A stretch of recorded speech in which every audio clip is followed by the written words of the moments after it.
Bonsoir FKDL. Bonsoir à tous. Merci d'être là. Pourquoi FKDL? Ça veut dire quoi? Pourquoi FKDL? FKDL, c'est mes premières et dernières lettres de Franck Duval, FKDL. Et j'ai adopté ce nom avant de mettre un pied dans l'air urbain, précisément aux alentours de 2000-2001. Et ce nom, je l'ai associé tout d'abord à une technique de collage au ruban adhésif qui s'appelle l'art scotch, dont je ne suis pas l'inventeur, mais qui a été inventé par un monsieur qui n'est plus là. J'aurais bien aimé le rencontrer, c'est dommage. Il était très pote de Jacques Villéglet et il s'appelait Joseph Gilles Woolman. Et c'était un peu un touche-à-tout qui a fait de l'art scotch, qui a fait de la mise en scène pour l'opéra, qui a écrit pour le théâtre, qui a produit un film, réalisé un film avec Guy Debord dans les années 60, qui a été interdit à sa sortie. Ouais, c'était un personnage un peu particulier. Et avec sa technique, il a fait une centaine de pièces. Moi, j'en suis à 10 000, au moins 10 000. Mais voilà, et ça a été une transition. En fait, la technique de l'art scotch que j'ai découverte par hasard m'a permis de mettre un pied dans l'art urbain. Et après, je ne m'en suis pas détaché. C'est un Merci. peu long là, comme présentation, mais déjà pour FKDL, c'est pas mal. Ouais. En même temps, tu as répondu du coup aux deux prochaines questions. Donc, je vais passer à la Ah quatrième. ouais, j'ai fait exprès. D'où viennent tes silhouettes noires en papier? Alors, elles viennent pour la plupart de mon imagination, mais depuis quand même quelques années, je me laisse influencer par des femmes et plutôt des personnages féminins emblématiques, souvent du cinéma, mais aussi de la musique ou du musical. Mais du musical parce que dernièrement, vous allez la voir là, ici, là, il y a une Joséphine Baker. Enfin, je ne sais pas si on arrive à vraiment la distinguer, mais Tu vas vraiment la ça, voir. ça fait 2 ans que je la mets un peu en scène, ma Joséphine Baker. Euh, Actuellement, dans une expo qui va ouvrir bientôt avec Isa Zaro et Lapin Mutant, qui sont présents ce soir. Voilà, mes personnages à la base sont, quand j'ai décidé de mettre un pied dans la rue, j'ai repris un blog, je me suis remis à dessiner, j'ai sorti une famille de personnages qui étaient moitié hommes, moitié femmes. Parce qu'au départ, j'avais à peu près 50-50. Maintenant, je suis plutôt à 98% de femmes. Il y a quelques hommes qui sont des exceptions, qui confirment ma règle. Et ces silhouettes noires, au tout début, elles étaient petites. Je les ai fait grandir au tout début, quand j'ai commencé à les coller dans Paris. Et quand elles sont arrivées à maturité, c'est-à-dire à taille humaine, c'était quand même très proche des silhouettes noires de Mystique. Connaissant Mystique, je n'allais pas me mettre à dos ni Mystique, ni. Il fallait que je trouve mon identité. Et comme je suis un collectionneur de longue date, puisque comme vous le voyez, j'ai un peu de barbe, donc je suis un peu vieux. Ouais, je sais, je ne devrais pas dire ça, mais bon, je le dis quand même. Euh, Ça fait au moins plus de 30 ans, 35 ans, 40 ans peut-être que je collectionne des vieux magazines. Et ce qui fait que ces vieux magazines, j'ai jamais su ce que j'allais en faire pendant les 10 premières années. Et puis ensuite, je me suis très largement inspiré et intéressé, pardon, au collage, qui pour moi au départ était une technique plutôt ringarde de collage. C'était plutôt pour les retraités. Excusez-moi s'il y a des retraités parmi nous. Et finalement, je me suis intéressé au collage au point que je me suis quand même aperçu que beaucoup d'artistes avaient utilisé le collage dans sa chaîne de création, on va dire, et des plus connus au moins connus d'ailleurs.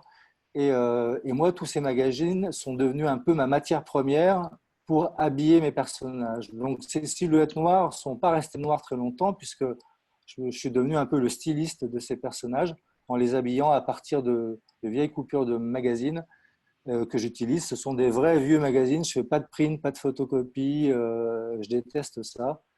Et c'est un peu ma touche. C'est ma touche depuis quelques années d'utiliser ces vieux magazines. Je ne suis pas le seul, mais ma manière à moi d'habiller mes personnages m'est vraiment propre. Le magazine, tu les trouves où? Ah, je ne peux pas tout vous dévoiler. Ah, bien sûr. Alors, j'ai commencé par faire les brocantes, les vides-greniers. Mhm. Et puis les gens autour de moi le sachant, ils m'ont aussi récupéré beaucoup de choses en France et à l'étranger. Et puis aujourd'hui, quand j'ai une demande vraiment particulière sur un domaine que je ne posséderais pas, je crois que j'ai plus de 100 000 exemplaires de Vieux Magazine. D'accord. J'ai passé le cap des 100 000 il y a déjà un an et demi. Donc maintenant, je ne me permets pas d'en récupérer, sauf si j'ai une demande particulière, auquel cas je fais appel à eBay ou à d'autres sites dans le genre qui me permettent de retrouver des petites choses que je n'aurais pas dans mon stock. Est-ce que tu es devenu accro au collage? Accro? Si avec, si avec à propos du collage que j'étais devenu accro, bah oui, oui, bien sûr. Je suis devenu accro du papier, surtout, finalement, plus que du collage à proprement parler. Le papier a une résonance très particulière pour moi, mais toutes sortes de papiers, hein. Ça va des timbres aux billets de banque, aux vieux magazines, mais aux affiches, tout ce qui est en papier. Que penses-tu de présenter tes œuvres via Zoom, comme ça, sur Internet? Bon, c'est une première pour moi. J'ai un peu de mal à avoir du recul pour savoir si c'est intéressant. Alors, du coup, vu que je l'ai en main, je peux en parler peut-être. Ah ouais, carrément. Alors, en fait, dans le fond, mais je ne sais pas si on le voit vraiment, il y a marqué Dream en fait dans le Oui, fond. ah ouais. Mais et en fait, par rapport au confinement, moi j'ai toujours besoin de rêves comme tout le monde. Et, euh, et du coup, ma toile, c'est d'abord articulé par rapport aux couleurs, mais surtout par rapport au mot dream. Et ce mot, donc rêve, je l'ai fait apparaître et puis disparaître, puis il est revenu. Et, euh, et en fait, le regard qui est un peu coincé dans le format de cette toile, c'était aussi pour moi, mon rêve, il est dans ma tête et ce que je regarde, c'est vers l'extérieur. Donc, c'était un peu ce que je voulais exprimer par rapport à cette toile. Après, pour répondre à ta question, moi, le confinement, pardon, bah, je suis habitué à être confiné quand je me mets à produire et que j'ai besoin de me retirer un peu. Ça ne me dérange absolument pas de me retrouver à ne pas sortir de chez moi pendant plusieurs jours. Sauf qu'en général, cette démarche-là, elle est volontaire et voulue et je décide de quand je m'arrête et quand je reprends.